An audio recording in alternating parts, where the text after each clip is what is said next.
Hello children, let us begin with chapter 10, the Chalukyas of Badami and Pallavas of Kanchi.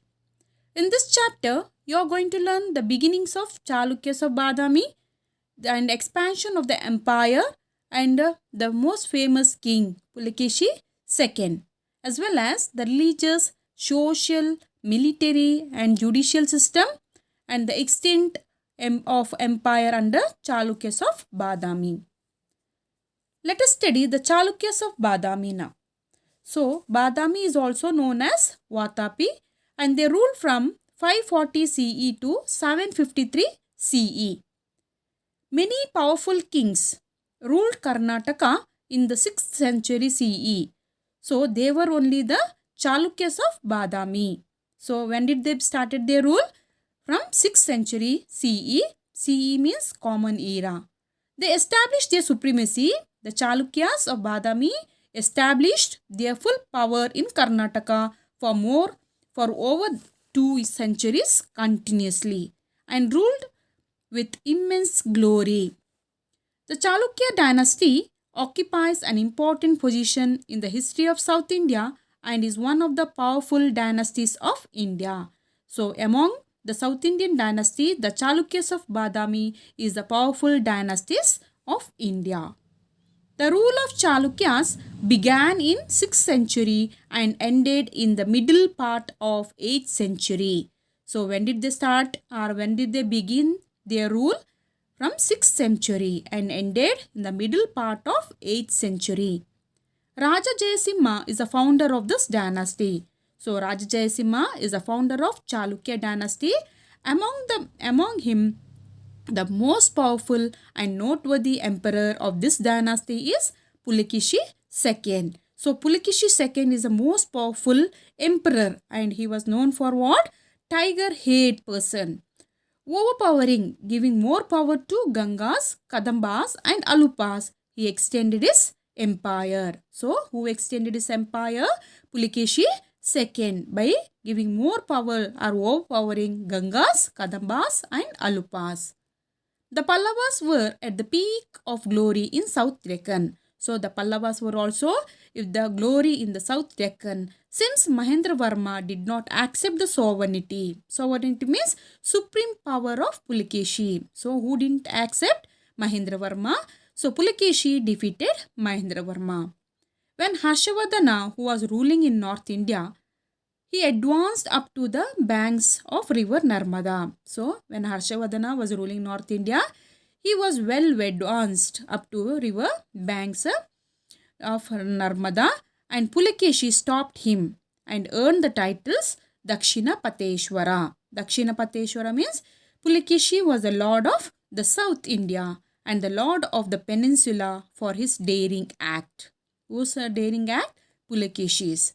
Pulikeshi II could not rule the whole of his kingdom. He was not able to rule or look after the kingdom, whole of his kingdom from one center. He appointed his younger brother.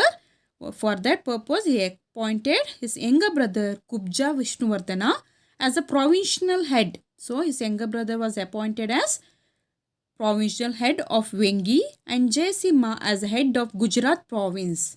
Later on, Chalukyas ruled the kingdom for around 5 centuries under the name of Chalukyas of Vengi. Meanwhile, Huangsang, who was he? He is a Chinese traveler, visited Chalukya capital. That is, Chalukya capital is Badami. He had given a detailed description of Pulikeshi. So, who has given detailed description of Pulikeshi II? Huangsang and the Chalukyan kingdom. He has said that the king was just and kind. Who was the king here? Pulikeshi II was just and kind. The army was disciplined. How was the army? It was disciplined and the soldiers were courageous warriors who were not afraid of death. How were the soldiers? They were very courageous warriors who were not afraid of death. The subjects means the rulers were the lovers of truth, contented, self-respecting, prosperous and loyal to the king. The rulers were the lovers of truth, self-respecting and prosperous, and they were very loyal. Loyal means loyal to the king.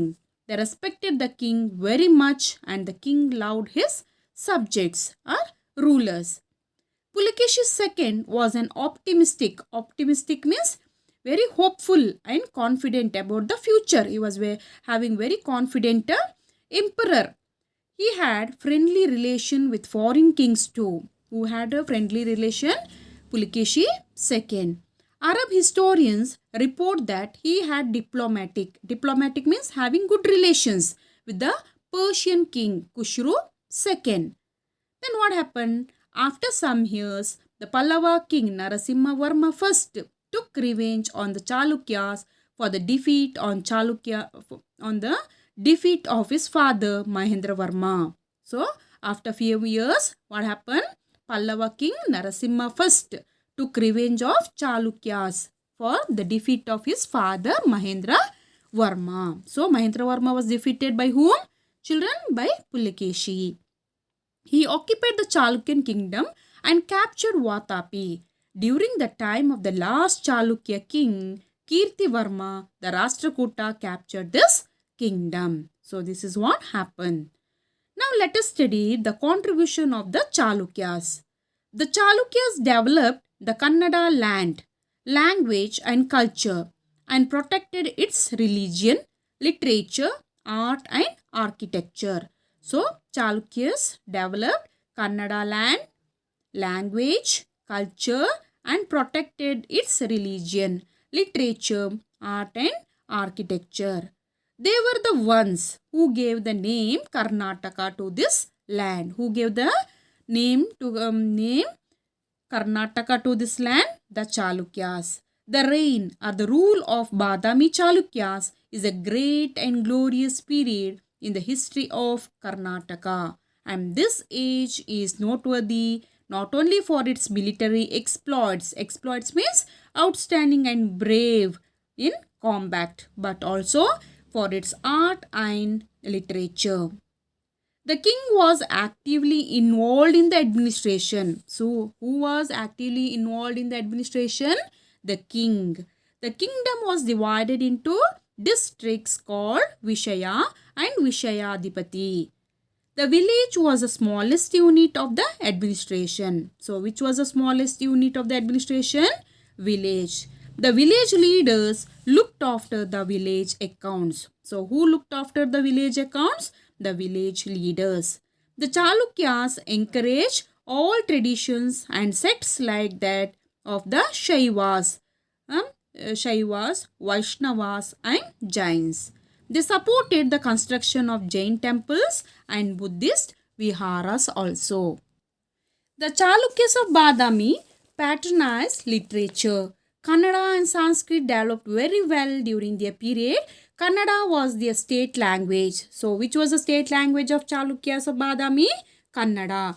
During this period, the Tripadi form of poetry came into existence. Tripadi means in Kannada we say it as Muru Salina Padya. Though there are no literary works produced in Kannada at this time there are many inscriptions written in Kannada. So, literary work was not found, but inscription were written in Kannada. One of the poems in the inscription of Kappe Aryabhatta of Badami is in Tripadi form. The Sanskrit scholars of this time are Ravikirti, Vijika, Akalanda, Kumudi and Mahotsav was written. By whom? By Pulikeshi's daughter-in-law, poetess Vijika, and Hara Parvatya of Shiva Bhaktakara are important Sanskrit dramas. The Chalukyas of Badami were great builders also as well as arts lovers. They built beautiful temples at Badami, Aihole and Pattadakallu. So they developed a special style of sculpture called Chalukya style in Indian architecture. They built cave temples in the rocks of Badami and encouraged many artists and sculptures. You can see here children, The inscription of whom? The poem in the inscription of Kappe Aryabhatta. So you can find the poem here. The best temples of Chalukya style are in Aihole and Pattadakallu. Aihole was one of the cradles of temple architecture. So which was one of the cradle temple architecture? Aihole. This style found its full expression at Pattadakallu. So this style evolution of series of temples. Many temples started. How the temples are started. Architecture was first experimented here. And the style found its full expression at Pattadakallu. Thus we see the famous temple of Lokeshwara or Virupaksha. You can see in the textbook the picture of Lokeshwara or Virupaksha temple in Pattadakallu and Trilokeshwara, that is Mallikarjuna temple. We get conclusive proof. After seeing this, we can get the come to an proof of Chalukya's artistic achievement in the towering sculptures of Vishnu, Varaha, Harihara and Ardhanarishwara. Ardhanarishwara means composite form of Hindu deities, that is Shiva and Parvati in the caves of Badami. Ardhanarishwara in the caves of Badami. Even paintings received encouragement. The Ajanta paintings of this period are world famous. So which painting is the world famous during Chalukyas of Kalyana? The Chalukyas of Badami. That is the Ajanta paintings. So these are the contributions of the Chalukyas of Badami. Hope children you have understood this about the Chalukyas of Badami, and in the second part of the video we shall continue with the Pallavas of Kanchi. Thank you.